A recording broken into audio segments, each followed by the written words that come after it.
अगले सीन में हम माहिरू को देखते हैं जो कि सुबाकी के मीनियन को यानी कि साथी को वहाँ अपने दोस्त से मिलवाने के लिए लाया था। यहाँ पर अभी वो सोच रहे थे कि क्या वो इसे टॉर्चर करके इससे पता लगाएं कि सुबाकी कहाँ पर है, लेकिन माहिरू उन्हें ऐसा करने से मना करता है। पहले चीज तो ये ऐसा करना गलत है, लेकिन माहिरू के हिसाब से उन्हें इस लड़की को चोट नहीं पहुंचानी चाहिए क्योंकि सुबाकी खुद इसे ढूंढते हुए यहाँ आया होगा। वो कहते हैं कि क्या सच में वो यहाँ पर आएगा, जिस पर माहिरू कहता है कि पहली बार भी जब वो आया था तो बेलकाई को बचाने के लिए ही आया था। और दूसरी चीज ये कि माहिरू ने साकुयाक से जितना सुना है उसके हिसाब से देखा जाए तो सुबाकी कोई बुरा वैम्पायर नहीं है। वैसे इस बारे में माहिरू कुरू से भी बात करता है, लेकिन कुरू इस टॉपिक पर बात करने को तैयार नहीं था। वो वहाँ से जाने लगा था। रास्ते में माहिरू को कुरू का बिहेवियर थोड़ा सा अजीब लगता है। वो सोचता है कि जब लॉ ने सीतरी के उस लेटर के बारे में बताया तब से कुरू का बिहेवियर बहुत अलग है और अजीब सा है। माहिरू पूछता है कि तुमने तब क्या डिसीजन लिया था, क्या तुमने उस पर्सन को मारने के लिए हाँ कर दी थी। लेकिन जब माहिरू कुरू की तरफ देखता है तो वो डर जाता है क्योंकि कुरू बहुत ही ज्यादा भयानक लग रहा था। वैसे माहिरू जानता था कि वो उसे कुछ नहीं बताना चाहता, इसी वजह से माहिरू फिर से उससे नहीं छुपाता। बस वो उससे कहता है कि तुम पहले जैसे नॉर्मल हो जाओ। जब कुरू नॉर्मल हो जाता है तो वो वहाँ से आगे बढ़ जाते हैं। कुछ देर बाद माहिरू अभी सुबाकी की मीनियन के साथ बैठा हुआ था। वैसे उसका नाम ललिका है। वो यहाँ पर माहिरू से पूछ रही थी कि आखिर उससे इतना काइंडली ट्रीट क्यों कर रहा है, जबकि वो तो उसकी दुश्मन की दोस्त है। लेकिन इस पर माहिरू कहता है कि सुबाकी को वो अपना दुश्मन नहीं मानता, सुबाकी को बस वो पर्सन मानता है जिसे वो ठीक करना चाहता है और वो जो कर रहा है उसे वो करने से रोकना चाहता है। अब यहाँ बातों ही बातों में ललिका माहिरू को सुबाकी के सबसे पावरफुल मीनियन के बारे में बताती है। हमें उसके बारे में अभी नहीं बताया जाता, हम उससे कुछ देर बाद मिलेंगे। अगले सीन में हम देखते हैं कि अभी सुबह हो चुकी थी। माहिरू उठता है और कुरू को एक कोने में सोता हुआ देखता है। वो बिल्कुल अंधेरे में सो रहा था। माहिरू उसके बाद अब बाहर आ गया था। तभी उसे लिक के मैनेजर की तरफ से एक कॉल आता है। वो यहाँ पर माहिरू को बताता है कि लॉ कल रात से मिल नहीं रहा, जिसकी वजह से लिक कमजोर होता जा रहा है। माहिरू कहता है कि अगर उसे लॉ के बारे में पता चलेगा तो वो जरूर बताएगा। दूसरी तरफ हम वहाँ लिक को देखते हैं। वो अभी लॉ को ही ढूंढने के लिए निकला था। वो सोच रहा था कि उसके रिकवर करने का सिर्फ एक ही तरीका है, वो है लॉ। लेकिन अब वो आगे बढ़ते हुए उसे एक आदमी मिलता है जिसके बाल लाल थे। लिक उसे देखते ही समझ जाता है कि ये आदमी खतरनाक है। अब वो उससे बचने की कोशिश करता है लेकिन वो देर कर देता है। वैसे ये आदमी हैजन है और हैजन असल में सुबाकी का राइट हैंड है और उसका सबसे पावरफुल मीनियन है। यहाँ पर हैजन लिक को बताता है कि लॉ असल में सुबाकी के कंट्रोल में है, उसने उसे हरा दिया है। इस पर लिक कहता है कि उसे इस चीज से कोई फर्क नहीं पड़ता, उसे बस हैजन को हराना था। उनमें फाइट शुरू होती है लेकिन हैगन को हराना नामुमकिन था। यहाँ पर हैगन के जो अटैक थे जो कि अभी लिक को इंसर्ट कर रहे थे, उसके बाद हैगन जब चुटकी बजाता है लिक के वो घाव जलने लगते हैं और तभी हैगन ने एक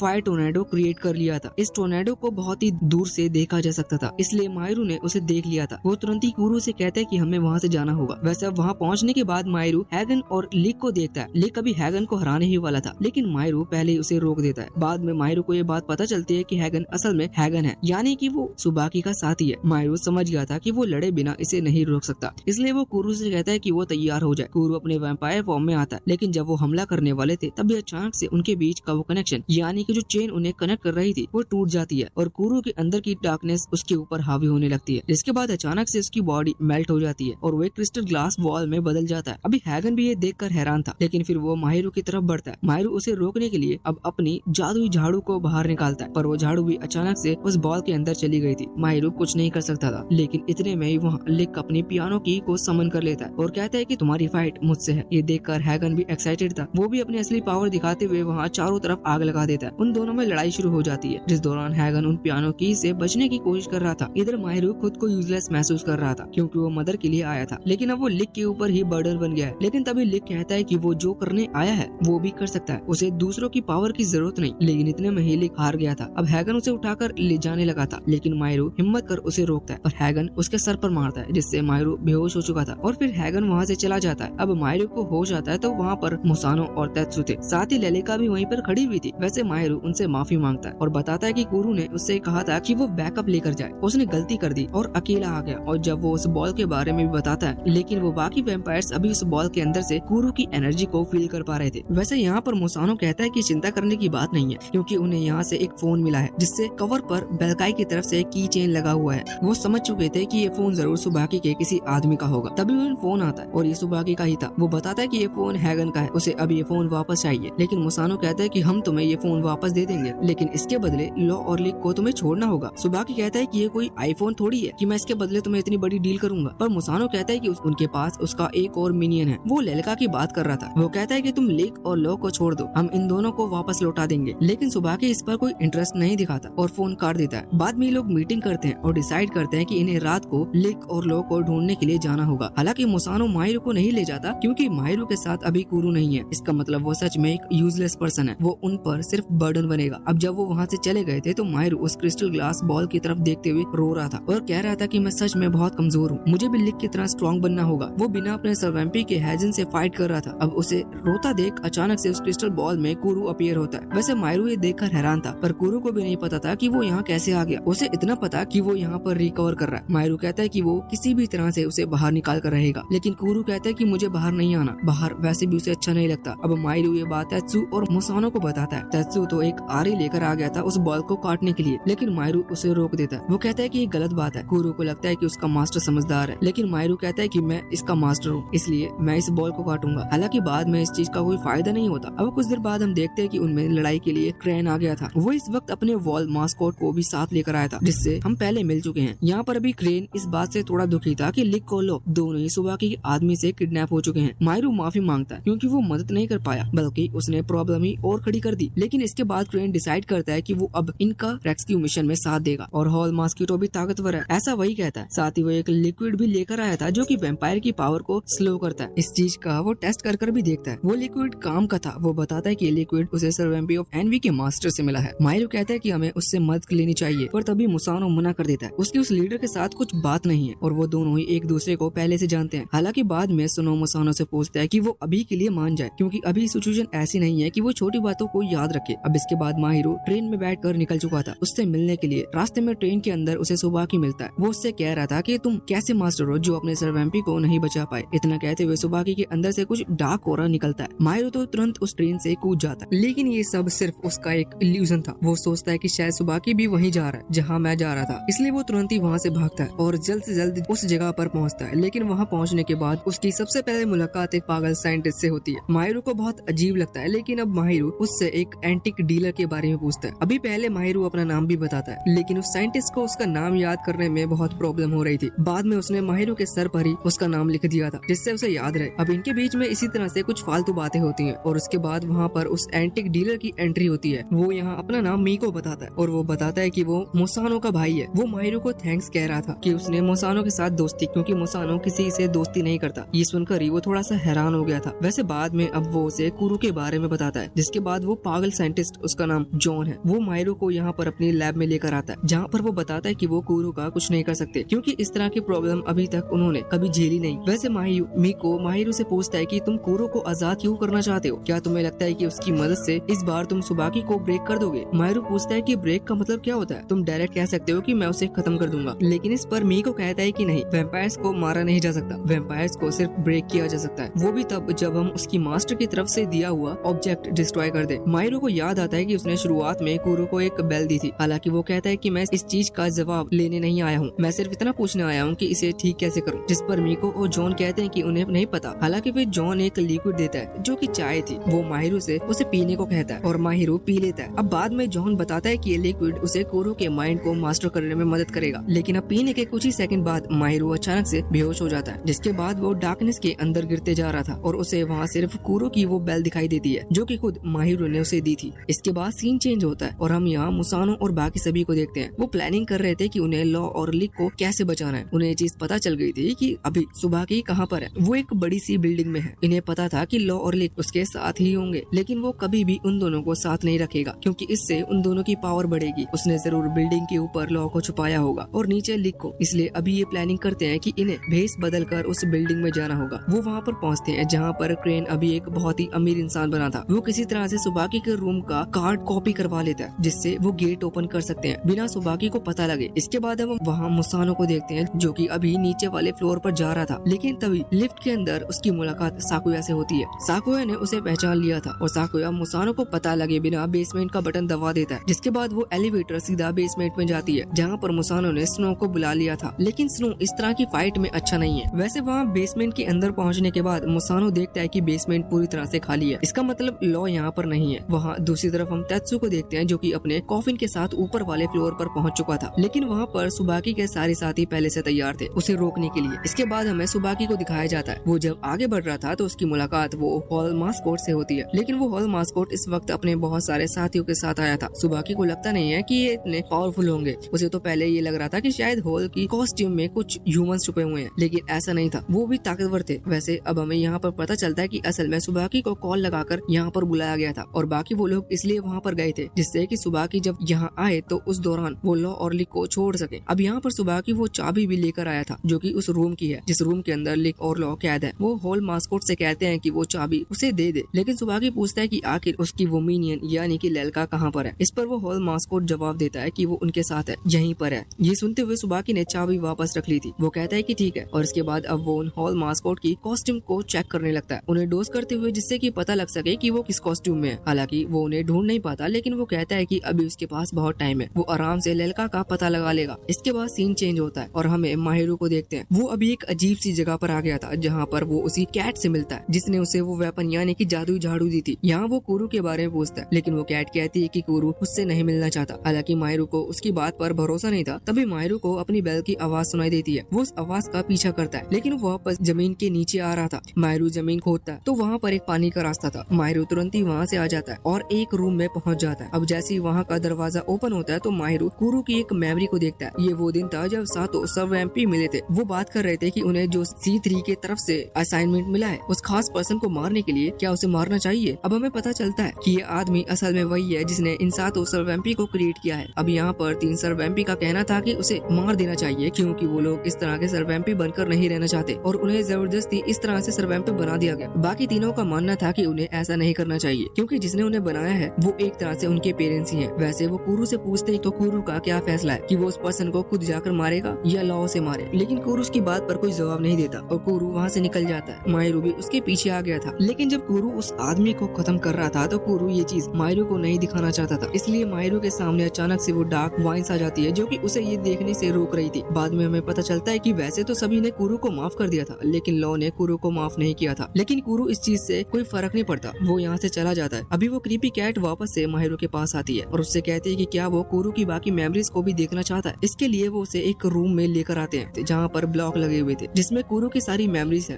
वो यहाँ पर कहती है कि मैं तुम्हें बहुत पावरफुल वेपन दे सकती हूँ इन बॉक्स को ओपन करने के लिए, लेकिन कुरू तो माहिरू को वो मेमोरीज दिखाना नहीं चाहता था। लेकिन माहिरू मना कर देता है। वो आगे बढ़कर एक बॉक्स को लॉक करता है जिसके बाद वहाँ पर एक गेट अपीयर होता है। वो उस गेट के अंदर आता है और वहाँ कुरू से मिलता है। कुरू उससे कह रहा था कि उसने जो किया वो सब गलत था। माहिरू कहता है कि हाँ वो गलत था। माहिरू उससे समझाता है कि अगर तुमने कुछ किया है और तुम्हें इतने टाइम तक लग रहा है कि क्या वो गलत हो सकता है, इसका मतलब वो जरूर गलत था। लेकिन माहिरू उसे ये भी कहता है कि वो जो कुछ भी किया था वो तुम्हारा पास था और अगर हमें उससे लड़ना है तो इस बार मैं तुम्हारी मदद करूंगा और ये टाइम इस तरह से मुंह लटका कर बैठने का नहीं है। हमारे पास अभी और भी जरूरी काम है जो कि अगर हमने अभी पूरे नहीं किए तो बाद में तुम उस चीज का भी पछतावा करोगे। इस चीज से कुरू अब समझ गया था और उसके आसपास की डार्कनेस हट जाती है और वो वापस से अपने कैट फॉर्म में आ जाता है। इसके बाद सीन चेंज होता है। हमें दिखाया जाता है कि अभी लॉ और लिक को चेन से बांध रखा था और वो दोनों अलग अलग रूम में थे, लेकिन ये दोनों रूम एक दूसरे रूम से कनेक्ट है। यहाँ पर वो दोनों एक दूसरे की बात सुन पा रहे थे। लॉ यहाँ से जाने के मूड में बिल्कुल भी नहीं था। वो लिक से कहता है कि तुम यहीं पर मरोगे, लेकिन लिक कहता है कि वो नहीं मरने वाला क्योंकि उसे अपने ड्रीम पर पूरा भरोसा है। साथ ही वो लॉ को इडियट कहता है क्योंकि उसका कोई ड्रीम नहीं है, लेकिन लॉ कहता है कि वो एक नॉर्मल पर्सन है। नॉर्मल पर्सन के ड्रीम नहीं होते, लेकिन इतने में ही लिक उस दीवार को तोड़कर उधर बाहर आ जाता है। साथ ही वो कहता है कि अगर कि लगता है तुम कमजोर हो गए और मुझसे नहीं लड़ सकते, लेकिन इसके बाद लॉ ने भी अपनी उन चेन्स को डिस्ट्रॉय कर दिया था और वो लिक के साथ फाइट करने लगा था। फाइट के दौरान अभी लिक को चोट लगती है। लॉ कहता है कि तुम अब मारे जाओगे, लेकिन लिक कहता है कि वो नहीं मरने वाला और वो तुरंत ही अपने पियानो को समन कर लेता है। वो दोनों एक दूसरे पर बहुत ही खतरनाक हमला कर रहे थे। इस दौरान लॉ कहता है कि अगर हम दोनों में से कोई मारा भी गया तो इस चीज का पता किसी को भी नहीं चलेगा, पर लिक कहता है कि ऐसा नहीं है, वो तुम हो जो मारे जाओगे तो किसी को तो पता नहीं चलेगा क्योंकि तुमने कभी कोई ड्रीम देखा ही नहीं और किसी को अपना माना ही नहीं, इसलिए तुम्हें भी कोई अपना नहीं मानता। लेकिन अब जब लिक हमला कर रहा था तो लॉ अचानक से अपनी पूरी पावर को रिलीज करता है और कहता है कि तुम्हें मेरे बारे में कुछ भी नहीं पता। अब यहाँ से लॉ की पूरी कहानी शुरू होती है। सबसे पहले हमें बताया जाता है कि वो असल में एक प्रिंसेस जिसका नाम फीलिया था उसका सर्वैम्पी हुआ करता था। वो दोनों एक दूसरे को पसंद करते थे और लॉ तब बहुत ही ज्यादा खुश था। हालांकि जो फीलिया का किंगडम है उसकी लड़ाई एक दूसरे किंगडम से चल रही थी। इस लड़ाई को रुकवाने के लिए और पीस क्रिएट करने के लिए फीलिया की शादी उस दूसरे किंगडम के प्रिंस से तय की गई। फीलिया ये बात लॉ को बताता है। लॉ कहता है कि लेकिन ये तो गलत है क्योंकि वो दोनों एक दूसरे को जानते तक नहीं, पर फीलिया कहती है कि किंगडम की शांति के लिए उसे ऐसा करना होगा। लॉ को कोई प्रॉब्लम नहीं थी। बाद में शादी होती है, सब कुछ सही चल रहा था, लेकिन फिर से उन दोनों किंगडम के बीच में बात बिगड़ने लगती है और लॉ कुछ नोबल्स को बात करते हुए सुनता है कि उन्हें फीलिया को खत्म कर देना चाहिए क्योंकि शायद वो एक जासूस है जो कि दूसरे किंगडम से इस किंगडम में आई है। ये बात लॉ जाकर फीलिया को बताता है, लेकिन फीलिया कहती है कि अगर वो ऐसा चाहते हैं तो वो खुद को सैक्रिफाइस करेगी जिससे कि दोनों किंगडम में शांति बनी रहे। ये सुनकर लॉ हैरान था, लेकिन वो फीलिया के डिसीजन के सामने खुद का डिसीजन नहीं रख पाता। बाद में फीलिया को एग्जीक्यूट किया जाता है। वहाँ दोनों किंगडम के सभी लोगों के सामने फीलिया के आखिरी वर्ड क्या है कि वो तो आज ही मरने वाली है, लेकिन वो चाहती है कि ये लोग हमेशा पीस बना के रखें। अब उसकी ये बात सभी सुन रहे थे, इसलिए जब फीलिया मारी जाती है तो उसका एक स्टैचू बनवाया जाता है। इसके बाद कई सालों तक लॉ वहीं पर बैठा रहता है फीलिया की याद में। और वैसे फीलिया ने जो किया वो सही था और वो काम भी कर गया, क्योंकि दोनों किंगडम में शांति बन चुकी थी। कई सालों तक कोई भी लड़ाई नहीं होती, लेकिन अब वो टाइम आ जाता है जब C3 की तरफ से इन लोगों को वो मिशन मिला। कुरु ने डिसाइड किया था कि वो जाकर उस पर्सन को मार देगा, लेकिन वो पर्सन शायद इन्हीं दोनों किंगडम में कहीं रहता है, क्योंकि वो यहीं आया था। बाद में जब लॉ इस तरफ आता है तो वो सिर्फ तबाह हुई जगह देख उसके सामने अभी फीलिया का वो स्टैचू भी था जिसमें उसकी गर्दन नहीं थी, और कुछ ही देर में वो स्टैचू भी टूट कर नीचे गिर गया था। इसके बाद लॉ बहुत दुखी हो गया था। उसने सपने देखना छोड़ दिया था कि वो जानता था कि कोई भी वो ड्रीम देखेगा तो वो पूरा नहीं होने वाला। अब यहाँ पर ये मूवी खत्म होती है, लेकिन लिक को ये चीज बिल्कुल भी पसंद नहीं आती। वो कहता है कि इसमें तो एंडिंग ही नहीं थी। बाद में वो पियानो लेकर बैठ जाता है। लॉ से मना करता है क्योंकि वो हमेशा सैड सॉन्ग बजाता है, लेकिन लिक कहता है कि ये सैड सॉन्ग नहीं है, हालांकि वो बजाता सैड सॉन्ग ही है। ये देखकर लॉ रोने लगता है, पर इस गाने के साथ साथ लिक उसे बता रहा था कि इस चीज में गलती लॉ की ही है। बाद में लॉ समझाता है कि सच में उसने गलत किया। अगर वो चाहता तो फीलिया को इस गलत डिसीजन को लेने से रोक सकता था, और वो मिलकर ये चीज सोच सकते थे कि दोनों के किंगडम के बीच शांति कैसे क्रिएट की जा सकती है। दूसरी चीज ये कि जब कुरु ने पूरे दोनों राज्यों को खत्म कर दिया तो आखिर उसने ऐसा क्यों किया, क्योंकि वो तो सिर्फ एक पर्सन को मारने के लिए आया था। तो अब लॉ डिसाइड करता है कि वो इस बारे में कुरु से बात करेगा और उससे पूछेगा, और अब ली ने उसे अपनी गलती बताई। इसी वजह से उन दोनों में फिर से दोस्ती हो जाती है और फिर वो दीवार तोड़कर वहाँ आगे बढ़ने लगते हैं। लेकिन उसी दौरान वहाँ पर हैगन आता है। लिक लॉ से कहता है कि वो भी यहाँ से जा सकता है क्योंकि लिक को अकेले हैगन को हराना है, लेकिन लॉ कहता है कि नहीं, तुम ऐसा नहीं कर पाओगे। अब वो दोनों ही साथ में मिलकर लड़ने के लिए तैयार थे। लड़ाई के दौरान पहले लिक हमला करता है, लेकिन हैगन उसके अटैक को बहुत ही आसानी से डोज कर देता है। उसी दौरान लॉ घूमते हुए उस पर हमला कर रहा था, लेकिन हैगन ने उसके अटैक को भी रोक लिया था। हैगन वैसे तो बहुत फास्ट है, लेकिन अब यहाँ पर उसकी लड़ाई लॉ और लिक दोनों से ही होती है। यहाँ पर लड़ते वक्त लॉ और लिक अपना एक स्पेल मूव यूज करते हैं, जिसकी वजह से उनकी पोजीशन चेंज हो चुकी थी। दोनों के ही अटैक करने का स्टाइल अलग है। इस वजह से हैगन एकदम से खुद को ही संभाल पाता है और लिक की लात खाने के बाद वो सीधा वहाँ दीवार से जाकर टकराता है। हालांकि इससे उसे ज्यादा चोट नहीं आई थी, लेकिन अब वो गुस्से में था और पूरी पावर इस्तेमाल करने का डिसाइड कर चुका था। वो यहाँ पर हमला करता है, जिस दौरान उसने लिक के गले पर एक कट लगा दिया था, लेकिन इस बार उसके घाव जलते नहीं। ये देखकर लिक हैरान था, पर बाद में हैगन उस ब्लड को पीता है और बताता है कि वो खुद एक वैम्पायर है और उसे भी दूसरे के ब्लड से पावर मिलती है। इसके बाद उसने एक बिल्डिंग में अपनी पूरी पावर को रिलीज करना शुरू कर दिया था, जिसकी वजह से वहाँ बहुत ही तेज आग लगना शुरू हो जाती है। सीन चेंज होता है। हम वहाँ साकुया और मुसानो की फाइट देखते हैं, जिस दौरान साकुया ने नोटिस कर लिया था कि अभी स्नो के पास जो घोड़ी है वो वही है जो कि उसे मुसानो ने दी है। अगर वो उसे डिस्ट्रॉय कर दे तो इससे मुसानो और स्नो का कनेक्शन टूट जाएगा और फिर वो दोनों ही उसके सामने कुछ नहीं कर पाएंगे। इसके लिए वो तुरंत ही अपनी उंगली पर बाइट करता है और अपने ब्लड से एक वेपन तैयार करता है। वो एक तलवार थी। ये तलवार सुबाकी की दी हुई है। ये इतनी खास तलवार है कि अगर इससे किसी सर्वैम्पी को मारा जाए या फिर किसी भी वैम्पायर पर हमला किया जाए तो उसकी पावर कम हो जाएगी। हालांकि जब वो हमला कर रहा था तभी अचानक से वहाँ कोई फायरिंग करता है। ये मीको था। मीको अपने भाई को बचाने के लिए आया था। वो मुसानो से कहता है कि वो एक एलिवेटर से ऊपर की तरफ जाए, वो साकुया को संभाल लेगा। अब मुसानो अपने भाई की बात मान लेता है। वो यहाँ से चला गया था। अब अगले सीन में हम तेत्सु को देखते हैं, जो कि वहाँ ऊपर वाले फ्लोर पर फाइट कर रहा था। तभी वहाँ पर मुसानो आता है। उसकी फाइट यहाँ पर बेलकाई से चल रही थी। अभी बेलकाई के साथ साथ वहाँ पर और भी कोई लोग थे जो कि बहुत पावरफुल थे। इस दौरान अचानक से वो यू गायब कर देते हैं। इन लोगों को कुछ भी समझ में नहीं आता, लेकिन अब बहुत ही बड़ी प्रॉब्लम हो चुकी थी क्योंकि अब उनसे लड़ना मुश्किल है। लेकिन इतने में ही वहाँ थोड़ा सा अंधेरा छाने लगता है। हम देखते हैं कि एक बड़ा सा लायन बीस्ट अभी इन्हीं की तरफ बढ़ रहा था। वो उस बिल्डिंग जितना बड़ा था। बाद में हमें पता चलता है कि ये कुरु है। अभी तक वो आलसी था, इस वजह से वो अपनी असली पावर नहीं दिखाता। वो यहाँ पर आते हैं और बेलकाई और बाकियों को बहुत ही आसानी से हरा देते हैं। मायरू के पास अभी बहुत ही ज्यादा पावर आ चुकी थी। वैसे अगला मिशन उनका था लॉ और लिक को बचाने का, जो अभी नीचे हार चुके हैं। हम देखते हैं कि लॉ और लिक बहुत ही बुरी तरह से हार चुके हैं और नीचे पड़े हुए थे, लेकिन लिक ने हार नहीं मानी थी। भले ही वो खड़ा नहीं हो पा रहा, लेकिन फिर भी वो हैगन से कह रहा था कि वो यहाँ से जिंदा बचकर नहीं जा पाएगा। तभी हैगन उसे कॉलर पकड़कर उठा लेता है, लेकिन उसी दौरान लिक उसके हाथ पर उसके ब्लड से कुछ ड्रॉ करता है और कहता है कि अभी लड़ाई खत्म होने वाली है। अचानक से हैगन अपनी बॉडी में से एक वाइब्रेशन फील करता है, जिसके बाद वो खुद को कंट्रोल नहीं कर पा रहा था और एक जगह पर खड़े भी नहीं हो पा रहा था। उसी दौरान लिक अपने पियानो को समन करता है और उसे प्ले करने लगता है, जिसके बाद अचानक से हैगन एक दूसरी जगह पर आ गया था जहाँ उसके सामने लॉ था। लॉ उससे फाइट करता है। वो अभी तलवार का यूज कर रहा था। हैगन उस तलवार को रोक लेता है, लेकिन वो तलवार कई सारे तलवार में बदल जाती है। अंत में हैगन हार चुका था, जिसके बाद लॉ और लिक वापस से नॉर्मल होते हैं और नीचे गिर जाते हैं। जिस दौरान वहाँ पर माहिरू पहुँचता है। लिक बताता है कि उसे किसी की मदद की जरूरत नहीं, वो ऑलरेडी हैगन को हरा चुके हैं। ये बहुत ही बड़ी बात थी क्योंकि हैगन सुबाकी का राइट हैंड मैन था। माहिरू ये देखकर बहुत हैरान था, लेकिन लिक इस हालत में नहीं था कि वो खड़ा भी हो पाए,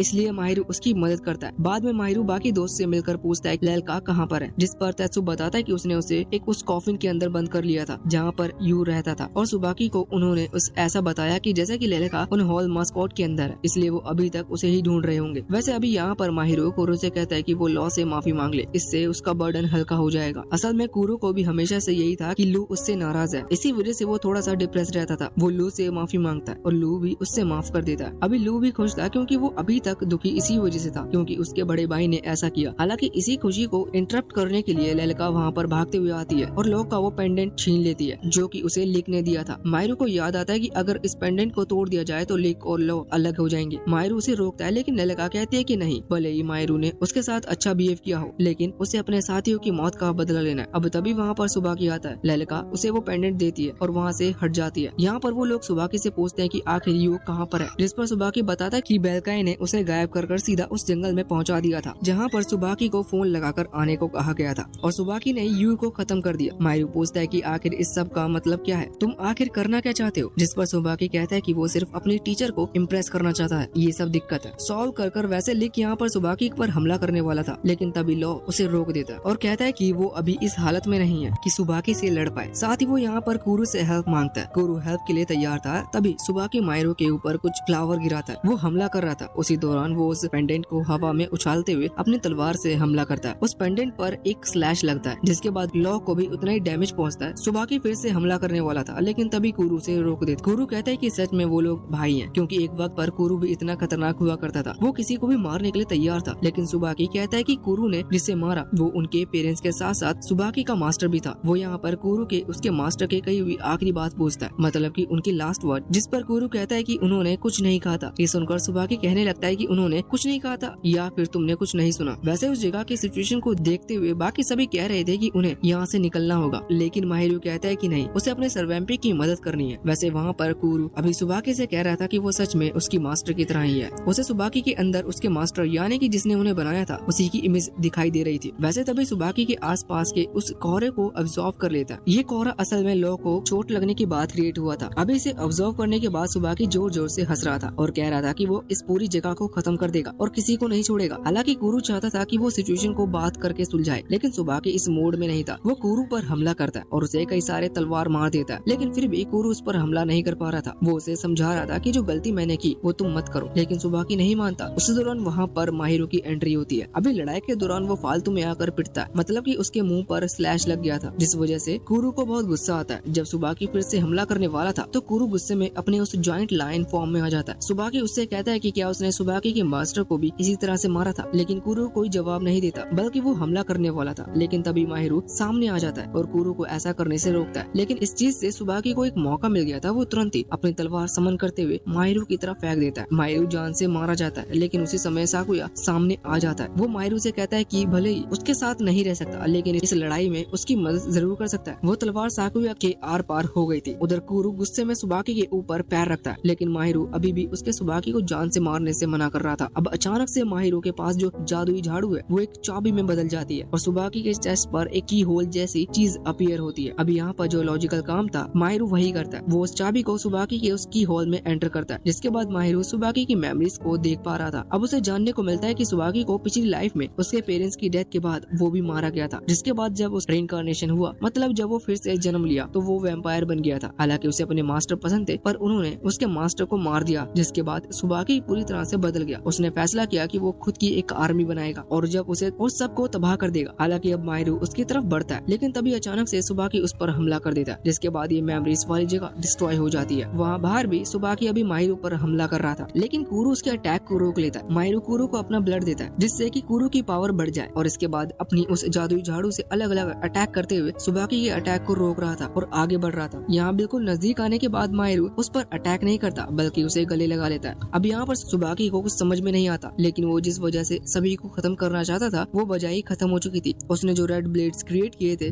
हमला करने के लिए वो भी डिसअपेयर हो जाते हैं। अगले सीन में हमें वहाँ साकुया को दिखाया जाता है। उससे बहुत चोट आई थी क्योंकि तलवार उसके आर पार चली गई थी, पर तभी वहाँ पर सुबाकी आता है और उसे हील कर देता है और उससे कहता है कि मैं तुमसे सिर्फ आखिरी काम कहना चाहता हूँ। वो उससे बोलता है कि तुम सभी मिनियन को बता दो कि अब वो अपनी लाइफ आजाद होकर जी सकते हैं। सुबाकी को भी अभी कोई दूसरा जरूरी काम करना था, इसी वजह से वो वहाँ से चला जाता है। बाद में हमें दिखाया जाता है कि अब सब कुछ नॉर्मल हो चुका है वहाँ मुसानो अपने फादर के साथ मीटिंग कर रहा था, आगे चलकर वो बिजनेस संभालेंगे। दूसरी तरफ मायरू अपने स्कूल में अपने सभी दोस्तों के साथ बहुत खुश था, क्योंकि अब साकुया भी उनके साथ स्कूल जाने लगा है। अब बस इसी तरह से सभी को कुछ दिखाया जाता है। ये सीजन यहीं पर एंड हो जाता है।